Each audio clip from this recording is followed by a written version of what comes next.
গত 15 বছর ধরে গোটা বাংলাকে উনি জ্বালিয়েছেন, সবাইকে উত্ত্যক্ত করেছেন, বিরক্ত করেছেন। আজকে বাংলা ওনাকে পিপলস ম্যান্ডেট দিয়ে বার করে দিয়েছেন।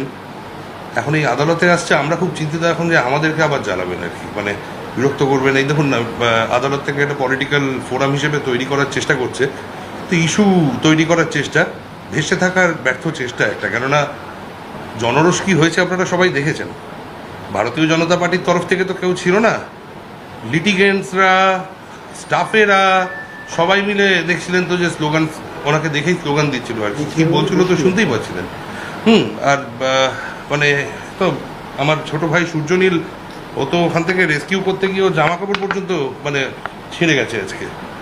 তো এই অবস্থা। আমার একটা অন্য প্রশ্ন আছে, উনি যখন মুখ্যমন্ত্রী ছিলেন তখন তো ওনার এই প্র্যাকটিস করার যে লাইসেন্সটা, এই লাইসেন্সটা সাসপেন্ডেড থাকে। তো রিজামশন সার্টিফিকেট না পেয়ে উনি এরমভাবে আদালতে উকিল হিসেবে অ্যাপিয়ার করতে পারেন কিনা? কারণ দেখুন, আমি নাম নিয়ে বলছি, আমার সাথে সেদিনকে জাস্টিস বিশ্বজিৎ বাসুর কথা হচ্ছিল। উনি সুপ্রিম কোর্টে প্র্যাকটিস করতে পারছেন না, কারণ উনি যে ওনার লাইসেন্স সাসপেন্ডেড ছিল উনি যখন বিচারপতি ছিলেন, তাই জন্য উনি যখন রিজামশনের জন্য অ্যাপ্লাই করেছেন, বার কাউন্সিল সেটা কিন্তু দেয়নি এখন। আর বিশ্বজিৎ বাসু সাহেব কিন্তু রিটায়ার করেছেন বেশ কয়েক মাস আগে। হ্যাঁ, মমতা বন্দ্যোপাধ্যায় এই সবে ইলেকশনে হেরে এখন হঠাৎ করে তো ওনার সার্টিফিকেট অফ রিজামশন হতে পারে না, পেতে পারে না উনি বার কাউন্সিলের কাছ থেকে। তো এই জায়গাটা দেখা উচিত। আর এটায় যদি উনি রিজামশন সার্টিফিকেট না নিয়ে আজকে উনি যেটি করতে এসেছিলেন সেই জিনিস করতে আসে, তাহলে বার কাউন্সিলের কাছে আমার মতে আমাদের স্টেপস নেওয়া উচিত আর কি। কেননা ওনার লাইসেন্স পার্মানেন্টলি সাসপেন্ড করা উচিত।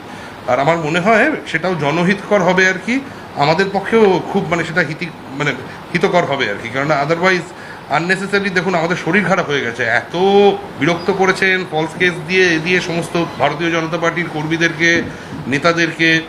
এত মামলা করতে হয়েছে, আমরা উকিলরা আজকে অসুস্থ হয়ে পড়েছি। এই দীর্ঘ 5-5.5 বছর 8 বছর ধরে যা লড়াই চলেছে আর কি, হ্যাঁ, আমরা লিটারালি অসুস্থ। হ্যাঁ, ব্লাড প্রেশার, সুগার সমস্ত হয়ে গেছে। এখন এখানে এসে আবার যদি হাইকোর্টটাকে একটা পলিটিক্যাল পোডিয়াম হিসেবে ইউজ করার চেষ্টা করে, সেটা most unfortunate. Actually chaos, anarchy এগুলো ওনার টাইপ অফ পলিটিক্স।